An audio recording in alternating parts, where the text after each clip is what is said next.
Hai, Assalamualaikum warahmatullahi wabarakatuh. Perkenalkan, nama aku Saferiska Febianti dari Tantalum 2021.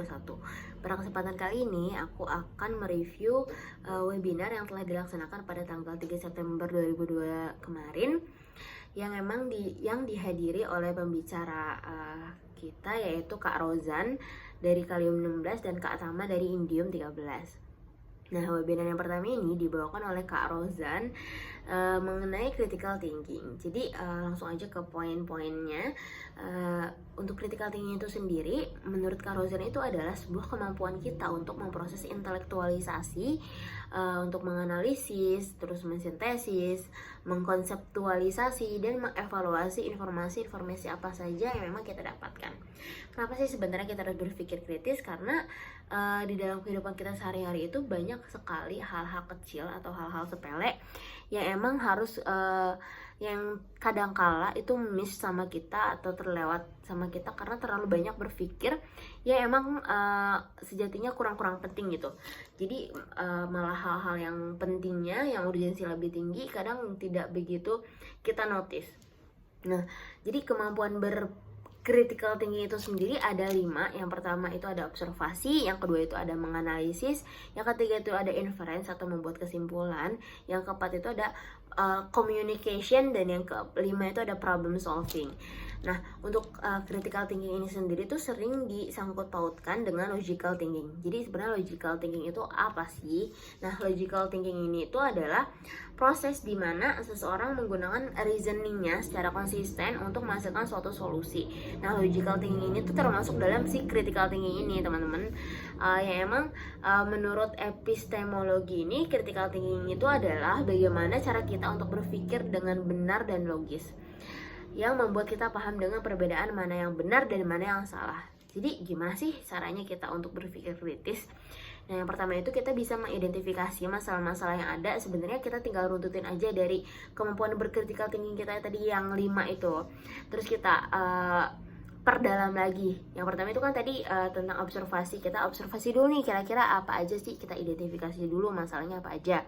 Terus kemudian kumpulkan data-data yang valid tuh apa aja, opininya apa aja, argumennya tuh seperti apa. Lalu setelah itu yang ketiga ada kita menganalisis dan mengevaluasi data-data yang tadi sudah ada. Dan yang keempat itu baru deh kita identifikasi asumsi atau solusinya. Kemudian yang terakhir itu kita tentuin deh signifikansinya, lalu buatlah keputusan dan kesimpulan yang paling terakhir. Dan yang terakhir itu komunikasikan solusi yang telah dibuat dari 4 sebelumnya langkah-langkah yang ada pada critical thinking. Nah, sebenarnya ada banyak sekali tools yang dapat membantu kita untuk berpikir kritis. Yang pertama itu ada 5W1H, terus ada Bloom Taxonomy, terus ada Task Focus. Nah, kita tuh boleh pakai yang mana aja karena pada akhirnya itu akan membuat kita semakin berpikir kritis dan akan membuat kita menemukan solusi untuk jalan yang emang kita ingin tempuh gitu. Yang pertama itu ada tips and triknya nih. Ada yang pertama itu mengenai critical thinking ini tuh kita bersemi atau kita menindaklanjuti pada kondisi yang penuh dengan tegangan. Yang kedua itu jangan menyalahi keadaan karena itu hanya bertumpu pada berpikir kritis. Dan untuk berpikir kritis ini tuh bukan ajang untuk mengkritisi orang lain, tetapi kita harus tahu dan harus wise juga kapan sih kita harus menggunakan critical thinking kita gitu. Nggak digunakan asal seenaknya aja dan kita menyalahkan orang lain, tidak, tetapi kita juga harus mengetahui apa kesalahan kita dan apa kesalahan yang emang dilakukan orang lain gitu. Terus selanjutnya nih itu untuk materi webinar yang pertama. Lalu untuk materi webinar yang kedua itu dibawakan oleh Kak Tama dari Indium 2013. Di sini Kak Tama tuh mengisi materi tentang self and time management. Jadi menurut Kak Tama sendiri, untuk time management itu adalah kemampuan kita untuk memanage sikap, pikiran dan emosi kita secara sadar dan produktif gitu. Jadi kita mampu menentukan apa aja sih yang harus kita lakukan, dan kita sebenarnya bisa nggak sih memahami tanggung jawab kepribadian dan memenuhinya itu. Ada 7 kunci nih untuk self management skills. Yang pertama itu ada reliability, ada multitasking, ada time management, ada stress management, ada trustworthy, adaptability, dan konsisten. Terus Katama juga memiliki tips-tips self management kita. Yang pertama itu ada kita harus janji sama diri sendiri, keep promise to yourself, yang pertama dan paling utama. Terus sebenarnya kita harus, yang kedua itu kita harus fokus terhadap diri kita sendiri, jangan ngebandingin diri kita sama progres orang lain.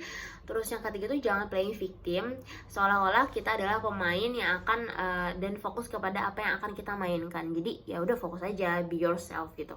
Yang keempat itu fokus terhadap kelebihan kita, terus fokus terhadap prioritas kita apa, mengevaluasi diri and improving yourself every single day.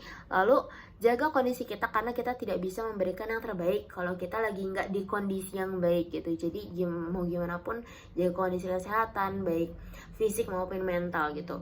8, take a break kalau emang udah jenuh. Kalau misalnya udah capek, jangan dipaksain, istirahat dulu sejenak. Nanti ketika kita sekiranya udah bisa mampu untuk bangkit lagi, ya let's go gitu.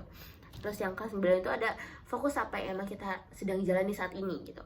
Lalu yang 10 itu fokus terhadap prosesnya juga. Dan yang terakhir itu jangan multitasking. Jadi selesaikan dulu nih tugas mana yang mau diselesaikan, lalu selanjutnya baru deh untuk lanjut ke tugas-tugas selanjutnya gitu. Untuk time management itu sendiri adalah kemampuan kita untuk menggunakan waktu secara produktif dan efektif. Ini tuh cara kerja kita untuk melakukan banyak hal tanpa stres yang berlebih. Kita nggak bisa manage waktu, yang bisa kita lakukan adalah mengatur kegiatan kita agar bisa sesuai dengan waktu yang ada gitu. Kita nggak bisa mengatur waktu semena-mena kita, tapi kita yang harus mengatur jadwal kita terhadap waktu-waktu tersebut gitu. Nah, orang yang memiliki time management yang baik itu dia akan bekerja sesuai prioritas dan apa yang dibutuhkan dan mengabaikan hal yang menurutnya tidak penting. Mereka memahami perbedaan mana sih yang emang harus aku prioritasin, urgensi yang tinggi, dan mana sih hal yang penting.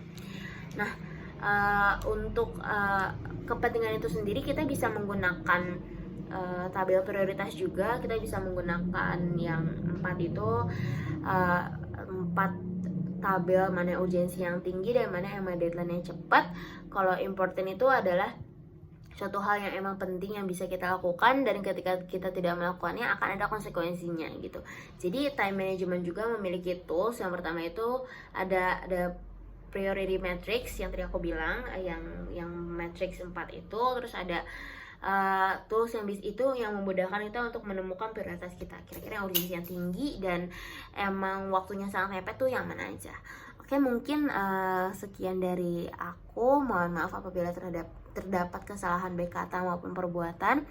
Wabillahi taufiq wal hidayah. Wassalamualaikum warahmatullahi wabarakatuh.